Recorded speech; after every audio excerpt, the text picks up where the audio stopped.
ថ្ងៃនេះនាំបងប្អូនមកឡើងបេះអំពិលផ្អែមជាមួយស្វាមីរបស់ខ្ញុំទាំងអស់គ្នាហើយបងប្អូនដែលចង់ញ៉ាំអធិស្ឋានខ្លាំងមែនទែនបងប្អូនហើយបើថាត្រឹមតែ2 3គួរ4 5គួរអីគេថាចែកគ្នាញ៉ាំបានតែបើថាចង់លក់ដូរដល់កន្លះគីឡូ1គីឡូអីគឺថាវាអត់បានទេបងប្អូនហើយដោយសារតែថាកាពិតទៅផ្លែតង់ទី2នេះផ្លែច្រើនខ្ញុំបញ្ជាក់ក្នុងវីដេអូមុនអញ្ចឹងតង់ទី1ផ្លែមិនសូវច្រើនតែទី2នេះគឺផ្លែច្រើនហើយធំល្អទៀតប៉ុន្តែអ្វីដែលសំខាន់គឺគេទុំអត់ទាន់គ្នាទេចាមិនមែនថាផ្លែតង់ទី2នឹងច្រើនហើយត្រូវតែទុំទាន់គ្នាមែនទេបងប្អូនគឺវាទុំប្រដាក់គ្នាអញ្ចឹងណាអាខ្លះទុំអាខ្លះចាស់អាខ្លះខ្ចីខ្លះសកៀលវាតាមអញ្ចឹងឯងអញ្ចឹងមិនហើយបើបងប្អូនខមមិនថាអើយផកឲ្យតែឃ្លានមិនយកមកឲ្យញ៉ាំឬក៏មិនលក់ឲ្យញ៉ាំអញ្ចឹងណាគឺអត់ស្ស្រ័យខ្លាំងមែនទេបងប្អូនហើយតែធ្វើមិនទេដោយសារតែបានតែប្អូនបងប្អូនចាស់ឯងចាបើថាឲ្យទៅលក់ដូរអីអត់មានទេបងប្អូនតែបើថាបងប្អូនមកបេះញ៉ាំខ្លួនឯងបានចាមកឡើងបេះមកបានបេះម្ដងបានពី3ខាំអីចឹងញ៉ាំខ្លួនឯងអញ្ចឹងបងប្អូនហ្នឹងហើយបងប្អូនហើយនេះមើលរូបរាងរបស់គេមើលផ្លែរបស់គេគឺថាស្អីស្កាសពេញតែដើមចាស់ឯងចាដូចថាបងប្អូនឃើញហើយគឺមានអាចាស់មានអាខ្ចីមានអាទុំដូចស្វាមីខ្ញុំបង្ហាញបេះខាងលើក្បាលគាត់ហ្នឹងគឺទុំទៀតហើយចាហើយអាដៃគាត់បេះសល់មិញក៏សិតតែទុំនឹងឯងចាតែយើងបេះនេះគឺថ្ងៃមុនគឺយើងបេះបានច្រើនដែរអញ្ចឹងណាបងប្អូនបេះឲ្យបានជា3 4គីឡូអីដែរតែថាយើងបេះបានជាងច្រើនអញ្ចឹងហើយក៏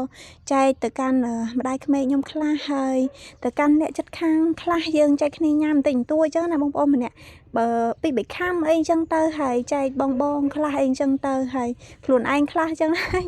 ក៏អស់ទៅបងប្អូនហើយធ្វើមិនទេចាហើយមកផ្លែគេបងប្អូនបើថាផ្លែគេបងប្អូនឃើញហើយនេះមានអារមិរមាក់មានអាវែងចាហើយបើថារសជាតិវិញហើយអំពិលផ្អែមគេសំចាញ់ហើយប៉ុន្តែមិនថាផ្អែមខ្លាំងណាបងប្អូនគឺរៀងជូរអែមបើថាសម្រាប់អ្នកចូលចិត្តរៀងជូរអែមអីត្រូវបាច់ហើយតែបើថាចូលចិត្តអាផ្អែមឆ្អឺអីហ្នឹងទិញរបស់គេទៅចារបស់គេដឹងតែឆ្ងាញ់តែថារបស់ធម្មជាតិអញ្ចេះវាមិនមានជាការផ្អែម 100% ពេកទេបងប្អូនហើយអំពិលផ្អែមនេះគឺនៅមានវគ្គបន្តទៀតចាដោយសារតាយើងមិនមែនមានតែប៉ុណ្ណេះវគ្គទេដោយសារមានផ្លែច្រើនតទៀតចឹងអាចបង្ហាញពុកម៉ែបងប្អូនឲ្យឆ្លក់ទាំងមាត់បានយូរវីដេអូទៀតចឹងណាបងប្អូនហើយនេះបងប្អូនហ្នឹងហើយមើលនេះបងប្អូនណាគាត់តែមើលឲ្យលេខទឹកមកទៀតហើយក៏ប៉ុន្តែទៅញ៉ាំឲ្យមុននេះដែរហ្នឹងបងប្អូនបេះមុននេះបានប្រហែលជាខ្ទង់3 4ខាំដែរក៏ចែកគ្នាញ៉ាំអស់តែនៅតែឃ្លានទៀតចាដោយសារតែរបស់ដែលថាវាធម្មជាតិវាគ្មានជាតិគីមីវាញ៉ាំទៅធ្វើឲ្យយើងឆ្ងាញ់តែបើញ៉ាំច្រើនក៏អាចបាញ់ឆ្ងាយដែរអញ្ចឹងណាបងប្អូនអត់ទេជាការពិតទេបងប្អូនយើងអាចញ៉ាំច្រើនមកទេខែនេះខែក្តៅផងហើយបងប្អូនឃើញខ្ញុំបើថាផ្លែគេនេះអា3គួរហ្នឹងខ្ញុំធានាថាទុំទាំង3ហ្មងគាត់ថាស្វាមីខ្ញុំក៏បានបកបង្ហាញនៅលើដើមហ្នឹងទេគាត់បេះយកមកក្រោមអញ្ចឹងណាបងប្អូនហើយនេះគាត់ចលិចឲ្យមើលអញ្ចឹងគឺគ្រាន់តែសកាត់ទៅបែកប្រោ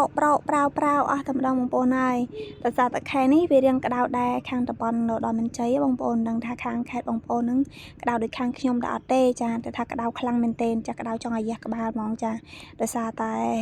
ដល់រដូវប្រាំងបដាហើយចាទៅបីទៅនឹងភ្លៀងចាដល់មិនជ័យទៅតែភ្លៀងមែនប៉ុន្តែភ្លៀងហើយក៏កាន់តែក្តៅណាស់ដែរចាមិនណយទេអញ្ចឹងហើយធ្វើឲ្យអំពិលរបស់យើងក៏ស្រួយទៅតាមហ្នឹងឯងបងប្អូនហើយបើហ៊ានតែទុកយូរទៀតឧទាហរណ៍ទុំប៉ុណ្ណេះអីតែទុកយូរតែ2 3ថ្ងៃទៀតគឺវាទៅជាស្វិតសពូនអស់លេងសូវឆ្ងាញ់ហើយចាដោយសារអានេះគឺយើងទៅភ្លៀងហើយមកយប់យើងបេះបើថាសាច់គេអើយបងប្អូនហើយទឹកដមឡើងគូលតែម្ដងហ្នឹងណាហើយវាសាក់គូបងប្អូនអាចដែររៀងមិនទាន់សូវទុំមិនទាន់សូវចូលខ្លាំងណាអូយបងប្អូនហើយវាថាសាច់វិញនឹងលឿងដូចមាន់ស្រែហ្មងបងប្អូនសាច់គេឡើងលឿងហ្មងហើយនេះបងប្អូននេះដូចឃើញអញ្ចឹងគឺការបង្ហាញនេះគឺពិតនៅលើដើមតែម្ដងចាហើយគាត់ថាដើមវាមានឃ្មុំមួយសបុកដែរអញ្ចឹងបើសិនជាឡើងមិនប្រយ័ត្នក៏អាចទប់ទល់នឹងការវាយប្រហាររបស់ឃ្មុំមិនបានដែរអញ្ចឹងបងប្អូនអញ្ចឹងឡើងតើប្រយ័ត្នបន្តិចចាតែយើងអាចបានធ្វើអីគេអញ្ចឹងគេក៏មិនធ្វើអីយើងដែរបងប្អូនเนาะហ្នឹងហើយនេះគឺថាបេះថ្មីញ៉ាំថ្មីញ៉ាំភ្លាមអញ្ចឹងអូរសជាតិកាប់សេរីមកបងប្អូនហើយនេះបងប្អូនដែលចង់ញ៉ាំអីឡើងបេះខ្លួនឯងទៅចាឡើងតាមវីដេអូមកណាហ្នឹងហើយដោយសារតែចង់ឡើងក៏តល់មកដល់ផ្ទះខ្ញុំតែបើថាចង់ឡើងភ្លាមគឺតល់ឡើងតាមវីដេអូ ណែបងប្អូនវីដេអូនេះមានប៉ុណ្ណាឯងបងប្អូនអាចទស្សនាតាមការគួរចុះហើយខ្ញុំក៏មានអីនិយាយច្រើនដែរអរគុណបងប្អូនសម្រាប់ការឆ្លាញ់ចូលចិត្តហើយក៏ជួបគ្នានៅវីដេអូក្រោយៗបន្តទៀតដែរព្រោះមួយរយៈនេះខ្ញុំអត់សូវបានចេញវីដេអូអធិស្ឋានបងប្អូនខ្លាំងមែនទែនដោយសារតែមានការមមាញឹកមួយចំនួនហើយបញ្ហាមួយចំនួនដែរអញ្ចឹងហើយធ្វើឲ្យការចេញវីដេអូសម្រាប់បងប្អូនទស្សនាគឺមានការយឺតយ៉ាវខកខានថ្ងៃខ្លះក៏មានថ្ងៃខ្លះក៏អត់អញ្ចឹងណាបងប្អូនហើយក៏នៅតែអរគុណបងប្អូនដែរទោះបីជាយ៉ាងណាក៏នៅតែដាក់វីដេអូទៅក៏នៅតែបងប្អូននៅតែមានការគ្រប់គ្រងស្រឡាញ់ពួកខ្ញុំបន្តទៀតដែរហើយក៏នេះបងប្អូនចាឡើងបេះម្នាក់មួយចុះចាយកចុចអំបិលក៏បានអីក៏បានដែរចាអរគុណជម្រាបលាបងប្អូនជួបគ្នាវីដេអូក្រោយបាយបាយ